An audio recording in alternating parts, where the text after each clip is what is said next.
Seventh చదివినా సరే ఆ పాట రాసుకునే ఇది మనకు ఉంది. Yes. కానీ ఏంటంటే అది చెప్తున్నాను కదండి, ఏదో ఒకటి ఉంటేనే ప్రత్యేకత మనిషిలో కరెక్ట్. దీన్ని ఎగతాళి చేసిన వాళ్ళు ఉన్నారు. అంటే సింగిల్ గా అంటే సింగిల్ గా పాడాలి, ఫీమేల్ అంటే ఫీమేల్ చూసుకుంటారు కదని. చూసుకుంటారు కాదని అను, కానీ ఏంటంటే ఏదో మనకున్న ప్రత్యేకత చూపించాలని, Yes.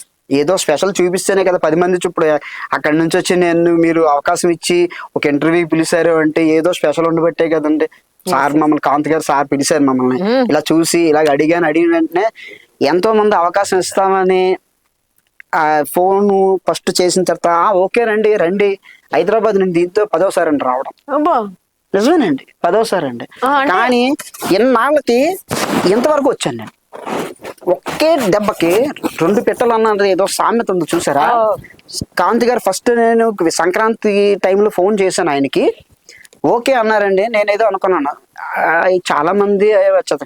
రిటర్న్ ఆయన నాకు ఫోన్ చేశారు, మీరు పలానా టైంకి వస్తే మీ ఇంటర్వ్యూ మేము తీసుకుంటాం. సార్ నిజమేనండి. నేను ఆశ్చర్యపోయాను ఈ విషయం, నేను ఆశ్చర్యపోయాను. అంటే ఆయన అన్నారు అప్పుడు కళాకారుల్ని, ఆంధ్రాలో ఉన్న మనకి కళాకారుల్ని పైకి తీసుకురావాలన్నది మా తపన, మీలోనంటే ఒక పాట పంపించమని అన్నారు. పాట పంపించాను. వెంటనే ఆయన మీరు ఎప్పుడు వస్తారు నన్ను అడిగితే, నాకంటే ఆయనే కొద్దిగా నాకు ఎంకరేజ్ చేశారు. మీరు ఎప్పుడు వస్తారు అని ఆయనే ఎంకరేజ్ చేశారు.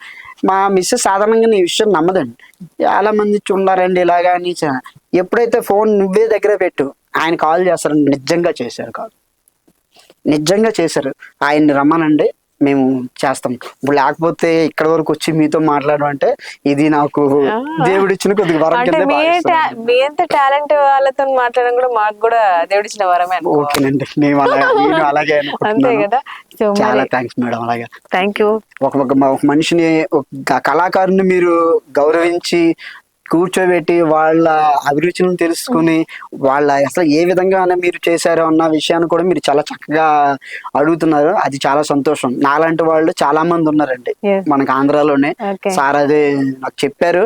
నేనేంటంటే చూపించేంత వరకు మాకు నమ్మకం, కానీ ఇప్పుడు నమ్మకం కలిగింది. ఎప్పటికన్నా సరే అది ఏదో సాధిస్తాను అని నాకు ఒక సెంటిమెంట్ కూడా ఉంది. ఎప్పటి నుంచి ఆయన రమ్మనంటే ఈ నెలలో నేను వస్తే నాకు ఏదో అవుతుంది అనుకున్నాను. ఇప్పుడు చెప్పానంటే ఎవరో ఒకరు చూస్తారో, ఏదో చిన్న అదృష్టం. శ్రీదేవి డ్రామా కంపెనీలోని ఇటువంటి పాట పాడాలి, 2 గొంతుల్లో పాడాలి, మన టాలెంట్ చూపించాలి అన్న థాట్.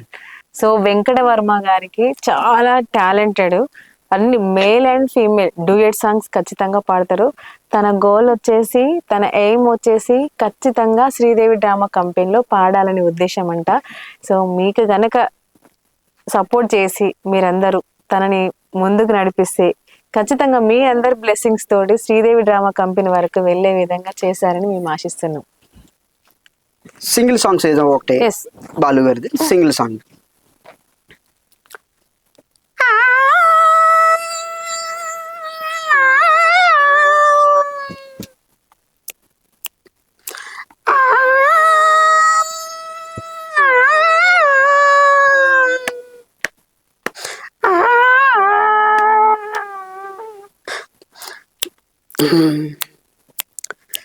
నా చెలి రోజావే నాలో ఉన్నవే నిన్నే కలిచేనే నేనే.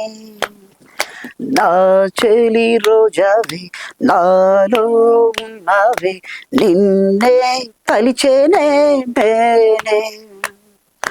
కళ్ళల్లో నీవే కన్నీట నీవే, కనుమూస్తే నీవే ఎదలో నిండేవే, కనిపించవో అందించవో తోడు. నా చెలి రోజావే నాలో ఉన్నవే నిన్నే తలిచేనే నేనే. ఓకేనండి.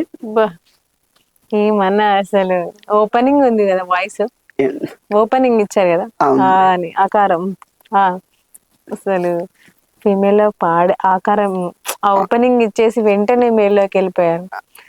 అంటే పాటలో ఇన్వాల్వ్మెంట్ చాలా ఉంది. అవును మేడం, నిజంగా. అంటే అది ఏమంటారు చూసారా, అసలు ఆ పాట ప్రవేశం ఏదో అంటారు, అంటే అంత పెద్ద పదం ఖచ్చితంగా, ఎందుకంటే అందులోకి మొత్తం దూరిపోయారు అన్నట్టు. ఇప్పుడు అది ఎక్కువ ట్రాక్స్ మీద పాడితే ఇంకా నాకు కొన్ని ప్రోగ్రామ్స్ నేను చేస్తాను మేడం. అక్కడ ఆడియన్స్ 1000 మంది ఉన్నాయి, 10,000 మంది ఉన్నాయి, అంతే. నాకు వాళ్ళు ఎవరో కనిపించరు. ఉమ్. అక్కడ కనిపించేది ఆ నటన, ఆ పాడిన వ్యక్తి బాలు గారు, వా. రాసిన వ్యక్తి సీతారామ శాస్త్రి గారు అవ్వచ్చు, వేటూరు గారు అవ్వచ్చు, చంద్రబోస్ గారు అవ్వచ్చు, అదర్స్ ఇంకా చాలా మంది, సుద్దాల శక్తి గారు, ఏదన్నా సరే వాళ్ళు పాడిన వారు. సంగీతం ముఖ్యంగా సంగీతం రెహమాన్ గారు అవ్వచ్చు, కోటి గారు అవ్వచ్చు, రాజ్ కోటి, ఇళయరాజా గారు, ఎంతో అభిమానించే వ్యక్తులు వీళ్ళందరూ. బాబా. ఆ సంగీతంలో మధురం. ఓకే, ఈ విధంగా ఉంది, మనం దీన్ని కూనీ చేయకూడదు, అందులోని ఆ లీనం అయిపోయినట్టు పాడతాం. మరి అది ఎతట వాళ్ళకి నచ్చింది లేనిది అనేది చాలా బాగా, ఆ దేవుడి మీద. చాలా బాగా పాడుతున్నారు, మస్తు పాడుతున్నారు. ట్రాక్ మీద అంటే మరి ఇప్పుడు పాడకూడదు అన్నాడు, ట్రాక్ మీద పాడే అలవాటు ఎక్కువ ఉంది. Yes, మామూలుగా మీకు yes. పాడి చూపిస్తున్నాను. జివ్వుమాని కొండగాలి కత్తిలా గుచ్చుతోంది, వెచ్చని కోరిక రగిలిందిలే, నీవే నా ప్రేయసివే, నీకేలే అందుకో ప్రేమ గీతం, కస్సుమని పెళ్ళగాలి నిప్పులా అంటుతోంది, తీయని కానుక దొరికిందిలే, నీవే నా ప్రేమవులే, నీకేలే అందుకో ప్రేమ గీతం, జివ్వుమని కొండగాలి కత్తిలా గుచ్చుతోంది, వంపుల్లో సంపుల్లో అందముంది, కసి చూపుల్లో ఒబ్బుల్లో పందెంది, వంపుల్లో సంపుల్లో అందముంది, కసి చూపుల్లో ఒబ్బుల్లో పందెముంది, కాశ్మీర కొండలో అందాలకే కొత్త అందాలు ఇచ్చావా, కాశ్మీర వాగుల్లో పడుగులకే కొత్త అడుగుల్ని నేర్పావా, నేనే నిన్ను కోరి చేరి వాలిపోవాలి, కష్టమని పిల్లగాలి నిప్పులా అంటుతోంది. ఈ విధంగా బాబా, ఆ వాయిస్ ని ఎంత పట్టి ఎంత మీ గ్రిప్పులు ఉంచుకుంటున్నారో, దాన్ని ఎక్కడ ఏ మాత్రం అప్ డౌన్స్ కాకుండా. అవును మేడం. ఒక ఏమంటాం, ప్రాణం గుప్పిల్లో పెట్టుకుంటారు, సేమ్ అది మీరు పాడుతుంటే మీ ఫీల్ అలా అనిపిస్తుంది నాకు. ఇంకో విషయం ఏంటంటే ఇది మైక్ లోనే ఒక లెవెల్ గా ఉంటుంది. విన్నా మీ ఆర్కెస్ట్రాలో పాడారు కదా. అవునండి. మీ ఒక 10,000 మెంబర్స్ ఉన్నట్టుంది. అవునండి, 10,000 అనుకుంటారండి అది. అవునండి. సో అసలు వాళ్ళు మీరు పాడేటప్పుడు అలా ఎక్స్ప్రెషన్స్ కూడా చూసాం మామూలుగా వీడియోలో, వాళ్ళు ఇట్లా హవాక్ అయిపోయారు అనుకోండి. అంటే మీరు అంత మందిని మీ వైపు తిప్పుకోవడం అంటే మళ్ళీ స్టేజ్ మీద మీరు ఒక్కలే ఉర్రు, మీకు బ్యాక్గ్రౌండ్ ఎవరో ఒక్కరు ఉన్నారు అంతేగాని, అంటే మీకు సాంగ్ కాదు, యాంకర్. సో అసలు అంత మందిలో మీరు వాళ్ళందరినీ మీ వైపు తిప్పుకోవడం నాటి జోక్ అసలు అది.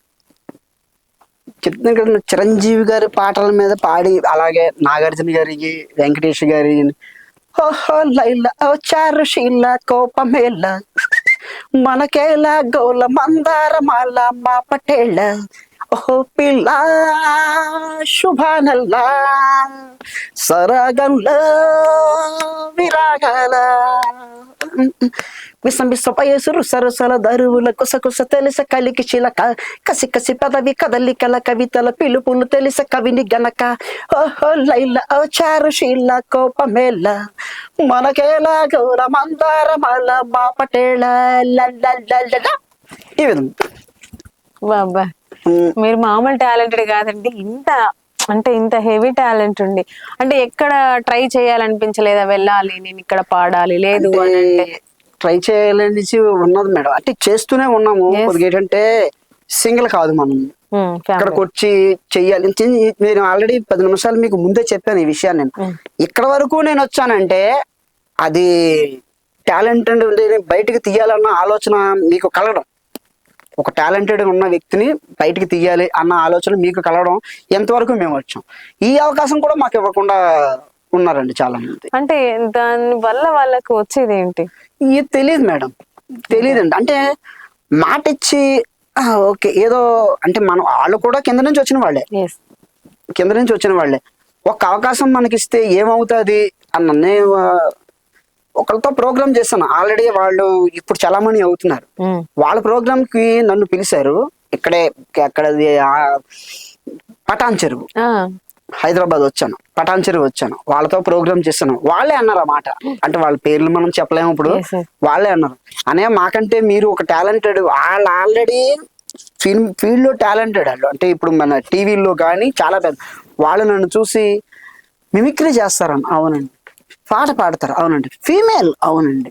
వాళ్ళు మేమేదో అనుకోకుండా వచ్చాము, ఇది మీరు నిజమైన టాలెంటెడ్ అండి మీరు. ప్రోగ్రామ్ కూడా నన్ను చాలా మట్టుకు యూజ్ చేసుకున్నారండి. నేను అదే అన్నాను, చిన్న అవకాశం మాకు అందులో కావాలని కోరుకుంటున్నాను, టెలివిజన్లో కావాలని కోరుకుంటున్నాను అంటే ఇస్తామండి, చాలా మంది ఉన్నారు చూస్తాంలేండి. ఫోన్ నెంబర్ ఇచ్చారు, ఫోన్ నెంబర్ నేను ఇచ్చాను, వాళ్ళు ఆ ఫోన్ లిఫ్ట్ చేయరు. నేను ఎన్నిసార్లు చేసినా ఏమీ ఉపయోగం లేదు.